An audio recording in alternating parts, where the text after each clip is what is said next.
अऊज़ु बिल्लाहि मिनश शैतानिर रजीम बिस्मिल्लाहिर रहमानिर रहीम अस्सलामु अलैकुम वरहमतुल्लाहि वबरकातुहू। कैसे हैं व्यूअर्स आप लोग?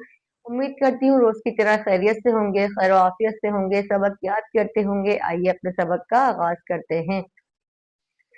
कल हमने पढ़ा था बामीम, आज हम नेक्स्ट लाइन का आगाज करते हैं। बिस्मिल्लाहिर रहमानिर रहीम। लाम जीम ऐन जीम हाजीम बाजीम बाईन या गईन। देखिए लाम को 5 अलीफ खींचते हैं, जीम को भी खींचते हैं, तो हमें इस तरह पढ़ना होगा लाम जीम।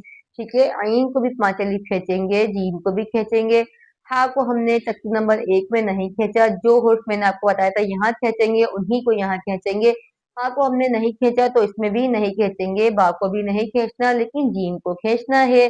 ठीक है, बा को नहीं खींचना, आइन को खींचना है, या को नहीं खींचना, लेकिन वाइन को खींचना है। अगर आप तफसील से पढ़ना चाहते हैं तो हमारे चैनल अनमोल कुरान मदनी कायदे पे सर्च करें, वहां आपको तफसील कुरान पाक भी पढ़ाया जाएगा और हुर्फ के मखरज भी बताए जाएंगे। फिर भी अगर आपको कोई मखरज समझ में नहीं आता तो नीचे डिस्क्रिप्शन में मेरा नंबर है, आप मुझसे रब्ता भी कर सकते हैं।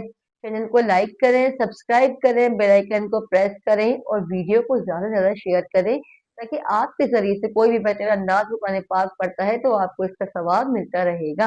इंशाअल्लाह कल एक बार फिर नए सबक के साथ मिलते हैं। अपना बहुत सारा ख्याल रखिएगा। अस्सलामु अलैकुम वरहमतुल्लाह।